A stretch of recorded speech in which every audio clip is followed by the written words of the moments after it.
So ಸ್ನೇಹಿತರೆ ನಮಸ್ಕಾರ, ಎಲ್ಲರೂ ಹೇಗಿದ್ದೀರಾ? ಎಲ್ಲರೂ ಕೂಡ ಚೆನ್ನಾಗಿದ್ದಾರೆ ಅಂತ ಭಾವಿಸ್ತೀನಿ. ಸೊ ಯೂಟ್ಯೂಬ್ ಬ್ಲಾಗಲ್ಲಿ ಇದು ನನ್ನ ಒಂದು ಅಕೌಂಟಲ್ಲಿ ಫಸ್ಟ್ ಬ್ಲಾಗ್ನ ನಾನು ಅಪ್ಲೋಡ್ ಮಾಡ್ತಾ ಇರೋದು. ಸೊ ಹಂಗಾಗಿ ನಮ್ಮ ಫಸ್ಟ್ ಬ್ಲಾಗ್ನ ಸ್ಟಾರ್ಟ್ ಮಾಡ್ತಾ ಇರೋದು ಒಂದು ದೇವರ ಅನುಗ್ರಹ ಅನ್ಕೋಬೋದು. ಸೊ ನಾನು ಗೆಸ್ ಮಾಡಿ ಯಾವ ದೇವಸ್ಥಾನದಿಂದ ಬ್ಲಾಗ್ನ ಸ್ಟಾರ್ಟ್ ಮಾಡ್ತಾ ಇರ್ಬೋದು ಅಂತೇಳಿ. ಸೊ ನಾನು ಫಸ್ಟ್ ಬ್ಲಾಗ್ನ ಸ್ಟಾರ್ಟ್ ಮಾಡ್ತಾ ಇರೋದು ಅಂಜನಾದ್ರಿ ಬೆಟ್ಟದಿಂದ. ಸೊ ಹಂಗಾಗಿ ಇದು ನಂದು ಫಸ್ಟ್ ಬ್ಲಾಗ್ ಇದೆ. ಸೊ ಮ್ಯಾಕ್ಸಿಮಮ್ ನಿಮಗೆ ಈ ಅಂಜನಾದ್ರಿ ಬೆಟ್ಟ ಪ್ಲಸ್ ಹಂಪಿನ ಎಕ್ಸ್ಪ್ಲೋರ್ ಮಾಡುವಂಥ ಪ್ರಯತ್ನ ಮಾಡ್ತೀನಿ. ಸೊ ಅದರಲ್ಲಿ ಇನ್ನೊಂದು ವಿಶೇಷತೆ ಏನೆಂದರೆ ನಂದು ಫಸ್ಟ್ ಬ್ಲಾಗ್ ಆಗಿರೋದ್ರಿಂದ ನಿಮ್ಮೆಲ್ಲರೂ ಸಪೋರ್ಟ್ ಬೇಕಾಗುತ್ತೆ. ಸೊ ಹಂಗಾಗಿ ನಂದು ದಿ ಕರುನಾಡು ಯೂಟ್ಯೂಬ್ ಚಾನಲ್ ಅಂತಿದೆ, ಸಬ್ಸ್ಕ್ರೈಬ್ ಮಾಡ್ಕೊಳ್ಳಿ. ಮ್ಯಾಕ್ಸಿಮಮ್ನ ನಿಮ್ಗೆ ಒಳ್ಳೊಳ್ಳೆ ಕಂಟೆಂಟ್ನ ಕೊಡುವಂಥ ಪ್ರಯತ್ನ ಮಾಡ್ತೀವಿ. ಸೊ ಹಂಗಾಗಿ ನಮ್ಮ ಒಂದು ಈ ಹೊಸ ಪ್ರಯತ್ನ ಮಾಡ್ತಾ ಇದ್ದೀವಿ. ಸೊ ಹಂಗಾಗಿ ನಮ್ಮ ಯೂಟ್ಯೂಬ್ ಚಾನಲ್ ಯಾರ್ಯಾರು ನೋಡ್ತಾ ಇದ್ದಾರಲ್ಲ ದಯವಿಟ್ಟು ಸಬ್ಸ್ಕ್ರೈಬ್ ಆಗಿ ನಿಮಗೆ ಒಳ್ಳೊಳ್ಳೆ ಕಂಟೆಂಟ್ನ ಕೊಡುವಂಥ ಪ್ರಯತ್ನ ಮಾಡ್ತಾ ಇದ್ದೀವಿ. ಸೊ ಅದನ್ನು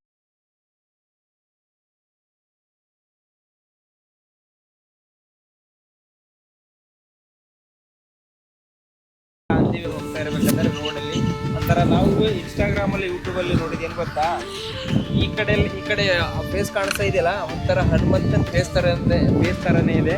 ಸೊ ನೀವು ದಿಟ್ಟಿಸ್ ನೋಡಿದ್ರೆ ಸೇಮ್ ಟು ಸೇಮ್ ಹನುಮಂತನ ಫೇಸ್ ಇದೆಯಲ್ಲ, ಮುಖ ಇದೆಯಲ್ಲ, ಸೇಮ್ ಅದೇ ಮುಖ ಭಾವಚಿತ್ರ ಇದೆ. ಸೊ ನೀವು ಆ ಕಡೆ ಮೇಲೆ ಹೋದರೆ ಆ ಮುಖ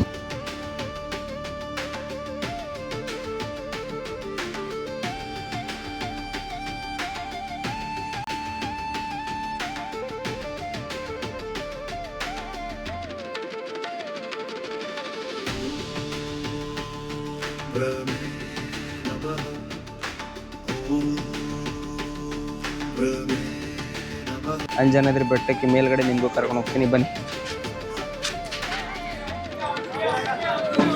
ಸೊ ನೋಡ್ಬೋದು ಯಾವುದು ಮೆರವಣಿಗೆ ಹೋಗ್ತಾ ಇದೆ.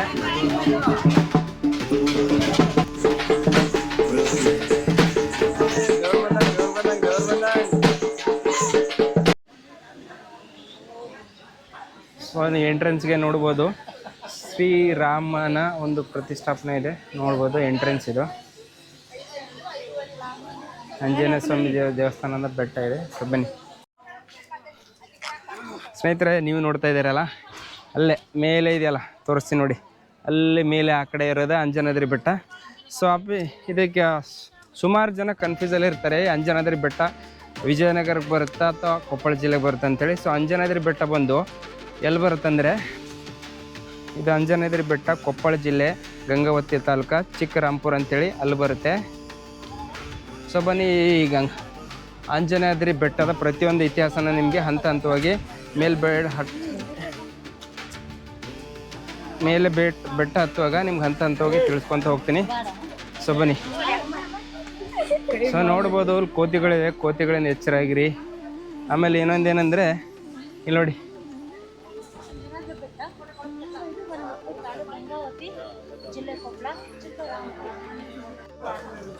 ಸೊ ಸ್ನೇಹಿತರೆ ಅಂತೂ ಇಂತೂ ಬೆಟ್ಟಕ್ಕೆ ಹತ್ತಕ್ಕಂತೂ ಸ್ಟಾರ್ಟ್ ಮಾಡಿದ್ದೀವಿ. ಸೊ ಬೆಟ್ಟದ ಜೊತೆಗೆ ಈ ಬೆಟ್ಟದ ಇತಿಹಾಸ ನಿಮಗೆ ಸ್ವಲ್ಪ ಚುಟುಕಾಗಿ ಇದರ ಹಿನ್ನೆಲೆಯನ್ನು ತಿಳಿಸುವಂಥ ಪ್ರಯತ್ನ ಮಾಡ್ತೀನಿ. ಈ ಅಂಜನಾದ್ರಿ ಬೆಟ್ಟಕ್ಕೆ ಅಂಜನಾದ್ರಿ ಅನ್ನೋ ಹೆಸರು ಹೇಗೆ ಬಂತಂದರೆ, ಸೊ ಮೊದಲನೇದಾಗಿ ಹೇಳ್ತೀನಿ ಬನ್ನಿ. ಸೊ ಹಂಗಾಗಿ ಈ ಬೆಟ್ಟಕ್ಕೆ ಆಂಜನೇಯನ ತಾಯಿ ಹೆಸರು ಅಂಜನಾದೇವಿ, ತಂದೆ ಹೆಸರು ಕೇಸರಿಯಾಗಿರ್ತೇನೆ. ಈ ಒಂದು ಹೊತ್ತಲ್ಲಿ ಏನು ಮಾಡಿರ್ತಾರೆ ಅಂದರೆ, ತಾಯಿ ಹರಕೆ ಹೊತ್ತಿರ್ತಾಳೆ. ಸೊ ತಾಯಿ ಹರಕೆ ಹೊತ್ತಿರೋದ್ರಿಂದ ಆ ಒಂದು ಹರಕೆಗೆ ಪ್ರಸನ್ನರಾಗಿ ವಾಯುದೇವರು ಏನು ಮಾಡ್ತಾನೆ ಅಂದರೆ, ಅವಳಿಗೆ ಒಂದು ಹರಕೆಗೆ ಪ್ರಸನ್ನಾಗಿ ವರ ನೀಡುತ್ತಾಳೆ. ಆ ವರದ ಪ್ರಯುಕ್ತವಾಗಿ ಏನು ಮಾಡ್ತಾರೆ, ಹುಟ್ಟಿದವನೇ ಆಂಜನೇಯ. ಸೊ ಹಂಗಾಗಿ ಈ ಅಂಜನಾ ಬೆಟ್ಟಕ್ಕೆ ಅಂಜನಾದ್ರಿ ಬೆಟ್ಟ ಅನ್ನುವಂಥ ಒಂದು ಹೆಸರು ಬಂತೆ ಅಂತೇಳಿ ಒಂದು ಇತಿಹಾಸ ಇದೆ. ಸೊ ಹಂಗಾಗಿ ನೋಡ್ಬೋದು ಜನಗಳಂತೂ ತುಂಬ ಜನ ಇದ್ದಾರೆ. ಸೊ ಬೆಟ್ಟ ಹತ್ತ ಈ ಒಂದು ಬೆಟ್ಟದಲ್ಲಿ ಇನ್ನೂ 360 ವ್ಯೂವಲ್ಲಿ ಇನ್ನೂ ಹೆಚ್ಚಿನ ಒಂದು ಬೆಟ್ಟದ ಇತಿಹಾಸ ನಿಮಗೆ ತಿಳಿಸುವಂಥ ಪ್ರಯತ್ನ ಮಾಡ್ತೀನಿ. ಸೊ ಬನ್ನಿ, ಹಂತ ಅಷ್ಟೇ ನಾವು ಇವಾಗ ಹತ್ತಿರೋದು. ಸೊ ಇವತ್ತು ಅಮಾವಾಸ್ಯೆ ಇರೋದರಿಂದ ಸೊ ಜನ ಅಷ್ಟೇ ಸ್ವಲ್ಪ ಜಾಸ್ತಿ ಬರ್ತಾ ಇದ್ದಾರೆ ನೋಡಿ, ದರ್ಶನ ಮಾಡಿಕೊಂಡು ಕೆಳಗಡೆ ಹೋಗ್ತಾ ಇದ್ದಾರೆ. ನಮ್ಮದೇ ಲೇಟ್ ಅನ್ಕೋತೀನಿ. ಸೊ ಬನ್ನಿ, ನಾವು ಹೋಗ್ತಾ ಇರೋದು ಈ ಆಂಜನೇಯ ಮೆಟ್ಟಲಿಗೆ ಎಷ್ಟಂದರೆ 575ಕ್ಕಿಂತ ಅಧಿಕ ಮೆಟ್ಟಲಿದೆ ಅಂತ ಹೇಳ್ತಾರೆ. ಸೊ ಇವಾಗ ನಾವು ಹತ್ತಿರೋದು ಒಂದು 25% ಅಷ್ಟೇ. ಸೊ ಶ್ರೀ ಆಂಜನೇಯ ದರ್ಶನ ಮಾಡೋಕ್ಕಿಂತ ಮುಂಚೆ ಶ್ರೀ ಆಂಜನೇಯ ದರ್ಶನ ಮಾಡೋಕ್ಕಿಂತ ಮುಂಚೆ ನಿಮಗೆ ಇವುಗಳ ದರ್ಶನ ಅಂತೂ ಹೆಜ್ಜೆ ಹೆಜ್ಜೆಗೆ ಆಗ್ತಾ ಇರ್ತದೆ. ಸೊ ನೋಡಿ, ಒಂದಿದೆ, ಎರಡಿದೆ. ಏನೋ ತಿಂತಾ ಇದೆ, ಏನು ಗೊತ್ತಾ? ಕೊಬ್ಬರಿ ತಿಂತಾ ಇದೆ ನೋಡಿ.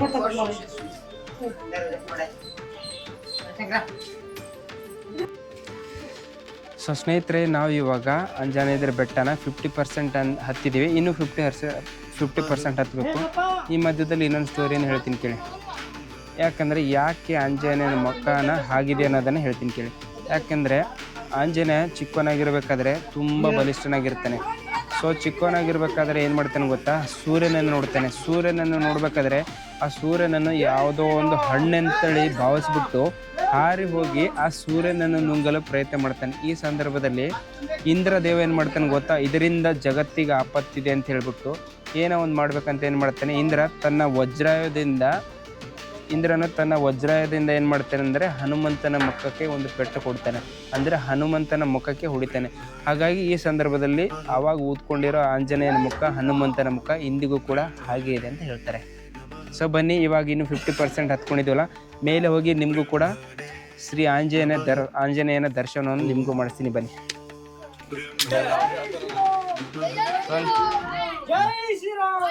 ಸೊ ನೋಡಿ, ಒಳಗಡೆ ಹಿಂಗೆ ಬಕ್ಕೊಂಡು ಹೋಗ್ಬೇಕು. ಇಲ್ಲಿ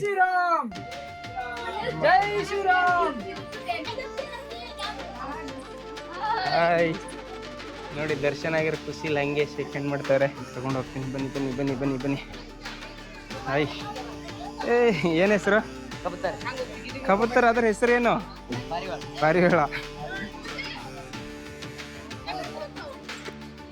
ಸೊ ಸ್ನೇಹಿತರೆ, ಹಿಂದ್ಗಡೆ ನೋಡ್ತಾ ಇದ್ದೀರಲ್ಲ, ಇದೇ ನೋಡಿ ಶ್ರೀ ಆಂಜನೇಯನ ಜನ್ಮಸ್ಥಳ, ಅಂಜನಾದ್ರಿ ಬೆಟ್ಟ ಅಂತೇಳಿ ಜನಿಸಿ ಸೊ ಹುಟ್ಟಿ ಆಡಿ ಬೆಳೆದಂಥ ಒಂದು ಜಾಗನ ಸೊ ಇದೆ. ನೀವು ನೋಡ್ಬೋದು, ಇವತ್ತು ಅಮಾವಾಸ್ಯೆ ಇರೋದರಿಂದ ಸುಮಾರು ಜನ ಮೇಲೆ ಬಂದಿದ್ದಾರೆ. ನೀವು ನೋಡ್ಬೋದು ಇಲ್ಲಿ. ಸೊ ಇದೇ ಆಂಜನೇಯನ ಗರ್ಭಗುಡಿ. ಆ ಕಡೆನೇ ಬಂದು ಅದು ಗರ್ಭಗುಡಿ. ಸೊ ಸ್ನೇಹಿತರೆ, ನೀವೇನು ದರ್ಶನ ಮಾಡಿದ್ಮೇಲೆ ಇಲ್ಲಿ ಪ್ರಸಾದ ಸಮೇತ ಇದೆ ನೋಡಿ.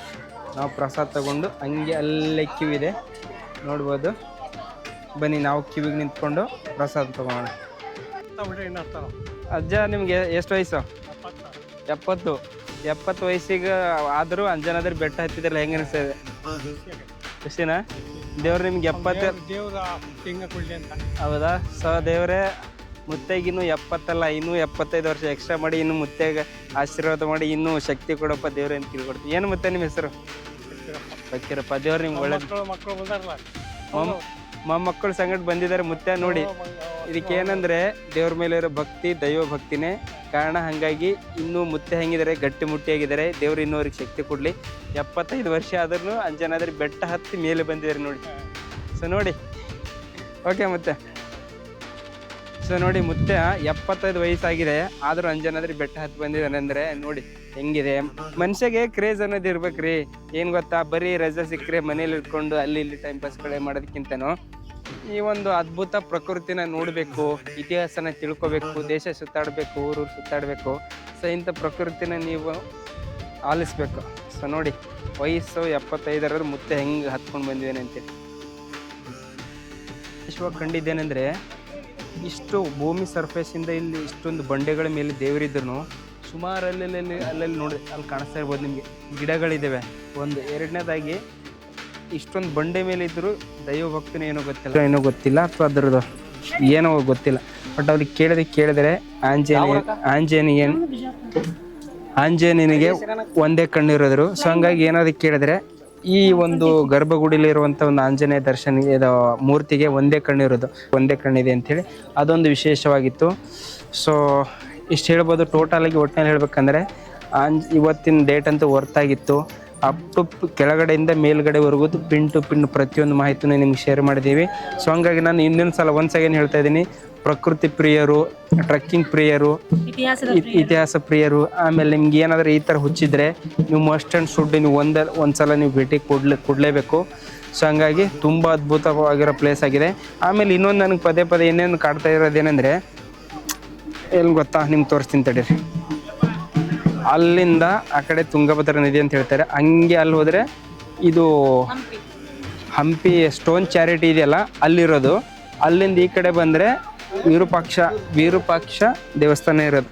ಇನ್ನೊಂದು ನನ್ನಲ್ಲಿ ಏನು ಒಂದು ಮೂಡಿರುವಂಥ ಒಂದು ಇದು ಅಂದರೆ, ಜಗತ್ತಲ್ಲಿ ಎಷ್ಟೇ ಸಾಮ್ರಾಜ್ಯಗಳು ವೈಭವ ಮತ್ತೊಂದು ಏನೇನೇ ಮೆರೆದರೂ ಕೂಡ ಪ್ರಕೃತಿಯ ಮುಂದೆ ಯಾವುದೂ ಇಲ್ಲ. ಎಲ್ಲದರ